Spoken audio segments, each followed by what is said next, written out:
So good morning students. So we'll continue with the previous lecture. Okay, so where we are speaking about the least recently used algorithm. Okay, so now here in this video we'll be seeing how we can implement the least recently used algorithm. Okay, so we can see that. Okay, so this can be implemented using the counter implementation. Okay, so every page entry has a counter. Okay, so whatever page you are going to refer to, so every page will have a counter. So every time a page is referenced, so that counter, okay, a copy of the clock, okay, will be a clock will be copied into the counter variable. Okay, so whatever timing was there, so it will be copied into your counter variable, so that we'll know what time the page was referenced. Okay, so whenever a page needs to be changed, okay, so you are looking at the counters to find the smallest value. Okay, so we are saying that it is least recently used page will be replaced. Okay, so least recently used page will be the one, so where which is having a least counter value. Okay, so least time, so that means a long time it was least recently used. Okay, long back it was used, so to say that it is long back used, so the smallest counter value, the smallest clock value will say that that was a page which is having a smallest count value to be replaced. Okay, so you are actually searching through the table, okay, where about the pages, okay, and you are checking the timing or the counters in those tables. Okay, so next another form of implementation of your LRU algorithm is your stack implementation. Okay, so you are keeping a stack of page number, okay, in a double linked list. Okay, so here where is, suppose if any page is referenced, so you are moving that page to your top. Okay, so that least recently used will be the one which is at the bottom. Okay, so I mean whichever according to the number of frames available, so whichever is at the lower end, so that will be the page which you have to replace. So for this we require 6 pointers to be changed every time you're going to refer to a page reference, so that you are changing a moving your particular page on the top. Okay, and then you have to change the pointers. Okay, top pointer, low pointer, okay, and double link list your link to your front page, back page, all those pointers have to be changed. So totally we require 6 pointers to be changed. Okay, so each update is always expensive because you have to change 6 pointers. Okay, so you are no need to search for the replacement because okay, immediately you know that, so which is a least recently used page according to the referred page. Okay, so now LRU and optimal are the cases of stack algorithm, so that is not suffering from your well-adjusted anomaly. Okay, so it is the it is not having well-adjusted anomaly as you are seeing in the first and first out algorithm. Okay, so here there is a okay, just example of a stack, okay, how we are going to refer to. So this is showing a stack before A. Okay, now you can suppose if you are starting from the memory referencing 4, okay, so 4 is the bottom, okay, and then you are going to refer 7, then you have referred 0. Okay, again when you are referring 7, 7 will be moved up. Okay, like that you are referring 1 0 1. So this is a snapshot, okay, at the point A. Okay, stack before A. Okay, so stack before A when you are referring to 2, okay, so 2 is on the top. Okay, so like that, so they have keep on shuffling from one point to the other point on the top. Okay, when you were at this particular point A, so 2 is on the top. Okay, now when you are again referring to page number 7, okay, so 7 is moved on the top. Okay, and all these pages is coming just down. Okay, so now least recently used will be, okay, so the one which is the in below. Okay, if you are considering these are the total number of your frames. Okay, so this way your LRU is implemented using the stack. Okay, now we have another forms of the algorithm called as a other versions of your algorithm called as a LRU approximation algorithm. Okay, so LRU needs a special hardware, okay, and it's slow. Okay, so because you need to know the counter, okay, to implement the clock counter, copying that in a counter, for all that you require a special hardware to know which is the least recently used page. Okay, so another approximation or the other versions of your LRU algorithm are using the reference bit. Okay, so with each page associate a bit. Okay, initially that bit will be set to 0. Okay, when a page is referred, that bit is set to 1.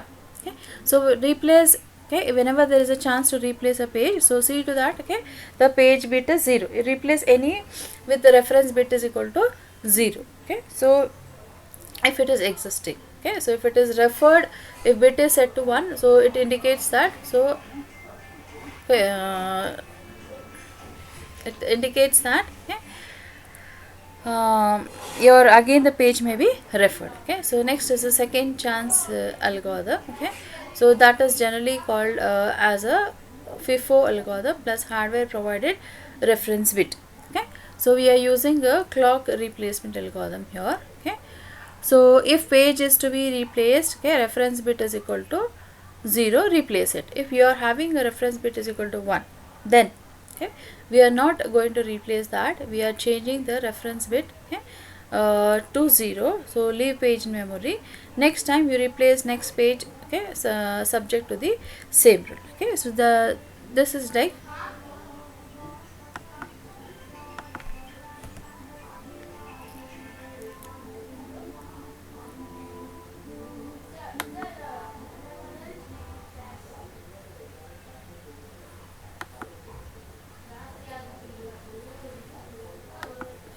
so see here, you are having a reference bit is equal to 0, you are, okay, your pointers are this particular thing where it is going to select where it is selecting a page. Okay, now you are saying here, so this is circular key of a page. Okay, now circular key of a page, here what we are doing, if it was 1, you are setting it to 0. Okay, that means you are giving this a second chance for replacing. Okay, again this was 1, so you are setting it to 0, so you are giving second chance for replacing. Okay, so after that you are selecting this particular page for replacement. Okay,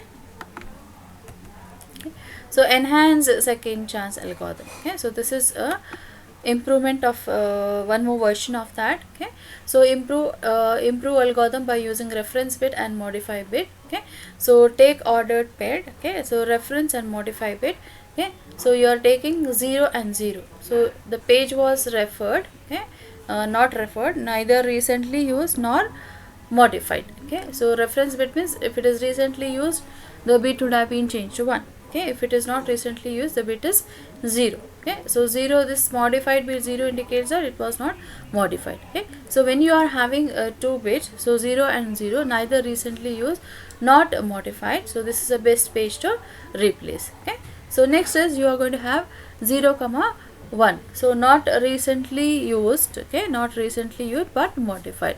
So this is not quite as good because, okay, so you here the bit is modified, so which is showing that, okay, so you are supposed to write back this particular page, okay, onto your hard disk, and then you can use that freed frame for replacement. Okay, so this will have an extra work. Okay, so for that purpose, okay, if bit is not modified, you would need not replace that page on the backing store. Okay, so immediately you can immediately you can overwrite that particular page, so that your swap out time for that victim page is reduced. Okay, but here you have to swap out that page because it was modified. Okay, so not recently, but this is not recently used, but you need to swap out that. So this is, okay, not quite as good. Okay, but compared to the first one, so you can replay,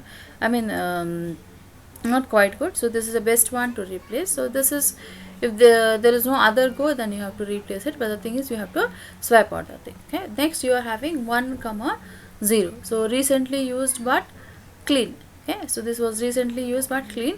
So when it is recently used, so we are guessing that probably it is again maybe used. Okay, so that is why least recently used algorithm is always saying that, which is not least, it was, if the page was not used for a long duration of time, okay, that is least recently used, so it might not be used again. Okay, if it was recently used, so you are thinking that again it may be used. Okay, so here recently used, okay, but it is clean. Okay, so here we may think that it may be probably used again. Okay, 1 comma 1, recently used and modified, so probably will be used again soon and need to write out before replacement. Okay, so now in this thing, so this is the first better category to replace. Okay, So when page replacement is called for, so use a clock scheme, so but use the 4 classes. Okay, so replace page in the lowest non-empty class. Okay, so that means you're using a clockwise scheme to check on the things. Okay, so you, whenever you have this kind of pair, so that will be the most suitable one for replacement. Okay, so next is a counting algorithm. Okay, so counting algorithm, so here we are keeping a count. Okay, count through how many times the page was referred. Okay, least frequently used algorithm replaces page with smallest count. Okay, you're having a counter for that, so which are having a smallest count, that means it was less used. Okay, so you are going to replace that page which is having a smallest count. Okay, so most frequently used algorithm based on the argument that the page with the smallest count was probably bought in. Okay, so you are going to replace that particular page. So most based on the argument that, okay, most frequently used. Okay, so that page you are not, with the smallest count you are not going to replace. Okay, the page with the highest count you are going to replace. So you may argue that the page with the smallest count is just brought in, because of that the counter value is less. Okay, that is the argument in this algorithm. In this case you are replacing a page which is having a smallest count, so in this case you are replacing a page which is having the highest count. Okay, so you are arguing that the page with the smallest count is a page which is just brought in. Okay, so next you are going to have page buffering algorithm.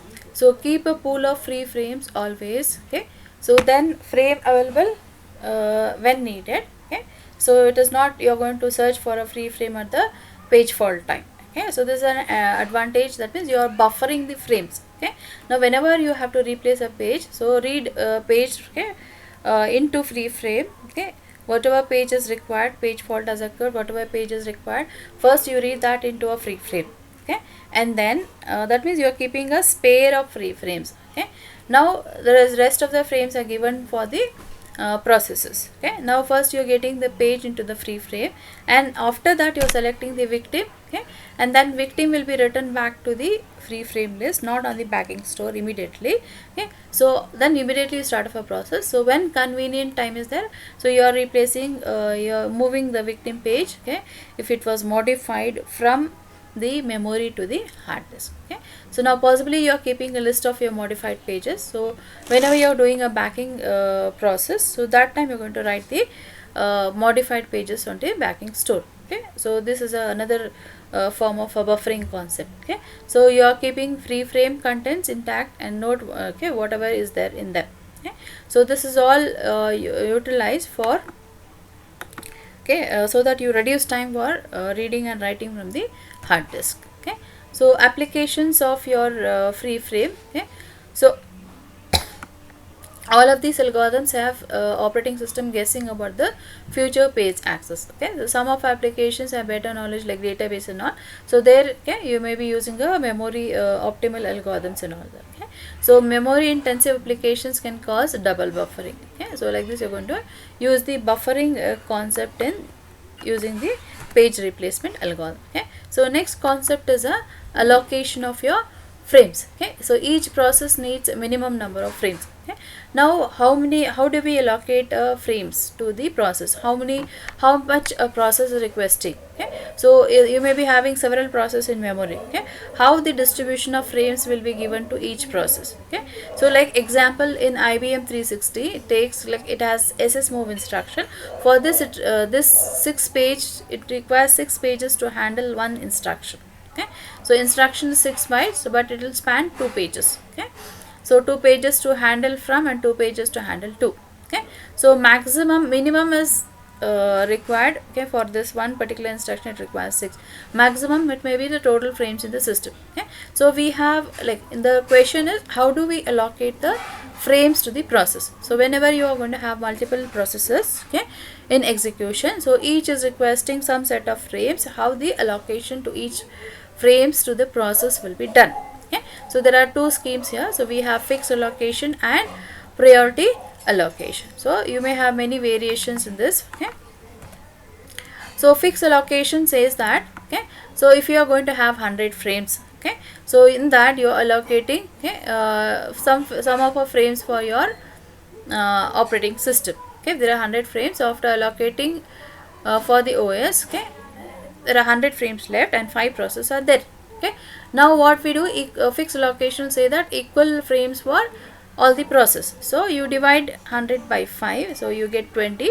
So 20 frames will be allocated to each process irrespective of their requirement. Whether they require more or less, we don't bother about it. So fixed allocation scheme says that, so you are going to allocate equal frames for all the process. Okay, so then you are going to have proportional allocation. So you are allocating according to the size of the process. Okay, so see here in this case the drawback is some process may be requiring more frames. Okay, some size of a process may be large, some case the size of process is less, it may require very less number of frames. Okay, so in that case, so you are over allocating for certain process and you are under allocating for certain process. Okay, so that drawback is overcome in proportional allocation. So you allocate according to the size of process. Okay, so this is dynamic as degree of multi-programming. Okay, so suppose you are going to have m is equal to 64. So these are the total number of frames you are going to have. Okay, so in this 64 you are keeping some set of frames as a to the free frame list. Okay, so now you imagine there is a process pi. Okay, so size is si. Okay, so now total size of the allocation s will be equal to summation of si. So summation of size of all the process. Okay, so m will be the total number of frames. So ai is allocation for pi, so which will be equal to si divided by s into m. Okay, so si s1 is equal to 10. So that means 10 frames are required by process p1. Okay, now s2 is equal to 127. So 127 frames are required by process p2. Okay, now a1 is a allocated frames to process p1. So that will be equal to, okay, si is 10. Okay, divided by total number of frames. So s is equal to total number of frames. So that will be 10 plus 127, it is 137. So this is your s. So 10 divided by 137 into m. Okay, so m is actually 64. So we dedicate to for free as a free frame. So we remaining is 62. So into 62, so that is nearly equal to 4. So 4 frames will be allocated to S1. So that means it requires 10, you are allocating 4. So that is proportional allocations you are doing it. Okay, and then this is requiring 127. Total requirement is 127 pages it is having. So it may be requesting for 127, but as demand paging we require we are getting only those pages which are required. Okay, so we are allocating 57 frames for this. Okay, so this is how, okay, proportional allocation scheme is going to work out. Okay, now priority allocation. Okay, so priority allocation, use a proportional allocation scheme using priorities rather than size. So previous things we are allocating according to size. Now here we may go according to the priorities. Okay, if process pi generates a page fault, okay, now select for replacement one of its frames. So that means you can either replace a frame from its own process, from the process pi, or you are selecting a frame from the other process. The other process priority is less. Okay, so that means lower priority process is going to now donate a frame to the higher priority process. So that is called as a priority allocation. Okay, so whenever process pi generates a page fault, okay, now there are two variations. So either it may for a replacing a new page, it is selecting a victim among pages of its own process. Okay, or it may select a replacement, okay, a frame from a process with a lower priority number. Okay, a process with a lower priority number is going to donate a frame to the process with a higher priority number. Okay, next is global versus local allocation. So global replacement. Okay, so process selects a replacement frame from set of all the all frames. So that means we are not only selecting from its own process. So you can select from anywhere, from any process. Okay, so one process can take a frame from the other. Okay, so then in this case the process execution time can vary, because so it one particular process maybe was allocated some frame, okay, and the one of a frame was selected by some other process. So process execution time is going to vary. Okay, but you may have a greater throughput, okay, because we are not restricted on its own, limited to the frames allocated to its own process. Immediately if it is not available, you are able to get a frame from the other process. So that is in short we can think that, so more number of processes can execute, so throughput will be increasing. Okay. Local replacement, each process selects from its own set of allocated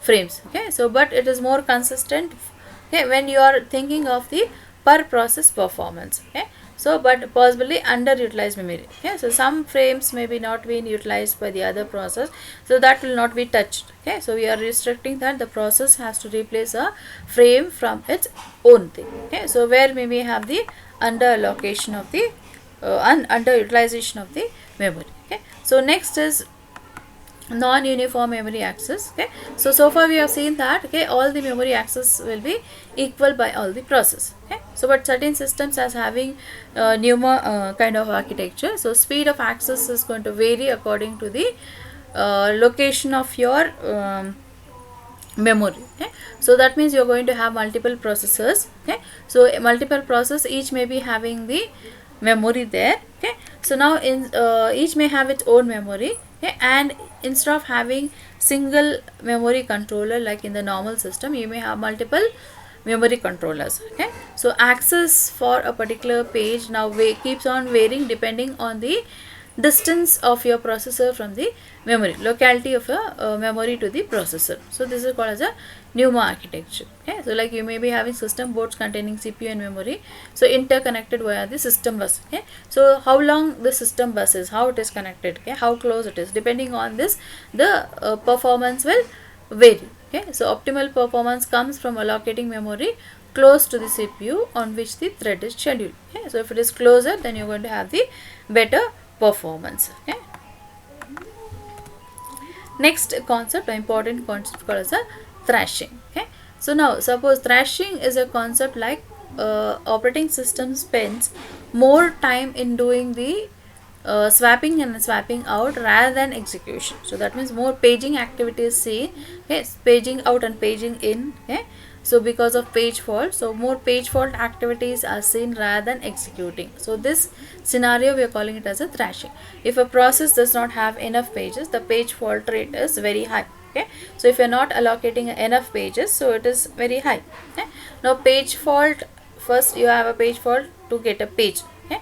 Now you replace an existing particular frame. Okay. But quickly you may have a chance that whatever page you have just put it on your hard disk, again you are going to, again it is required to required back. Okay. So this is again generating a page fault. Okay. Now what happens here, this leads to low CPU utilization. Okay. So because CPU is not been executing, because swapping in and swapping out, this process is only going on, so low CPU utilization. Okay. Now suppose if the operating system thinks that it needs to increase the degree of multi-programming because CPU utilization is going down, then it is adding another process to the system, okay, which may again generate some of a page fault. Again the same things may go on. So this scenario we are calling it as a thrashing, where you see more swapping and swapping out process rather than executing. So more paging page faults are seen. Okay. So more page fault overheads are being seen, and the operating system is not spending most of its time executing rather than it is doing paging out and paging in. So this is called as a thrashing. So this process is busy swapping pages and pages in and out. Okay. So this concept we are calling it as a swapping. Okay. So you can see here. Okay. So now your page fault has occurred. Okay. So CPU utilization has gone down, so operating system thinks that it needs to increase the CPU utilization, so it is adding few more process, so which is again leading to a page fault. So your finally your performance, okay, degree of multi-programming, okay, as you're going on increasing, utilization is going down. So here, see here, slowly, okay, your process is increasing, so CPU utilization is going on increasing. Okay. So once the thrashing occurs, so as you're going on increasing your number of process, okay, degree of multi-programming is increased by adding new process to it, but okay, the performance is still going down. So this will be seen whenever you're going to have a thrashing activity. Okay. So now to certain extent, okay, you can avoid this by using the locality model. Okay, so process migrates from one locality to the another. Okay, so sometimes locality may overlap. Okay, so why the thrashing occurs? Okay, so thrashing will occur when the size of the locality is greater than the total memory size. Okay, so this is a case where the thrashing will occur. Okay, so which limits effects by using the local or priority page replacement. Okay, so now here you can see that. Okay, so we are going to have page numbers, okay, and memory or memory addresses. So you have page number 18 to 20, 22, 24, 26. Okay, you can see your execution time. Okay, so sometimes this page was referred, okay, and after that this page was referred, this page was referred. Okay, this page is referred somewhere here again. After that this page is being referred. Okay, after that this page is somewhere referred at this particular moment of time. So that means the reference for memory pages keeps on varying with the time. Okay, so which pages are frequently referred, okay, what sequence the page numbers are coming into sequence, so that we are calling it as a locality of your reference. Okay, so now here you can just see working set model. So delta, you are taking it as a size of your working set window, so which is equal to a fixed number of page references. Okay, suppose if you are having 10,000 instruction, okay, so working set, okay, WSSI is set for process PI is equal to total number of pages referred in most recent delta. Yeah, so you take a certain okay, time sequence, time span, in that how many pages are referred. So this is your not a count, I mean unique count of your pages. Okay, so that is called as a working set. Okay, unique numbers of your pages, that is called as a working set. Okay, now here you can see that within this W set of T1, a time span T1, 2, 6, 1, 5, 7, 7, 7, 7, 5, 1. So these are the pages which are referred. So 7 pages frequently being referred. So you take a unique set of this. Okay, so working set at time T1 is 1, 2, 5, 6 and 7. Okay, so like that when we are taking delta at T2, okay, so you can see that page 3, 4, 3, 4, these are the pages which are again referred. So working set becomes page 3 and 4. Okay, now this span of time what we are checking should neither be small or neither be very large. If delta is too small, okay, we cannot cover the entire locality. If it is too large, okay, it will have several localities. Okay, if delta is equal to infinity, so it will encompass the entire program. Okay, now we are taking D, so summation of working set, so total demand, total number of demand frames. Okay, so now we can approximate the locality. If D, whatever we are getting, is greater than M, the total memory size, then it is going to lead to a thrashing circumstance. Okay, so always we need to check to that. Okay, your D is always less than or equal to M. Okay, so like that we'll stop here. So this is a thrashing activity. Okay, so this is complete your virtual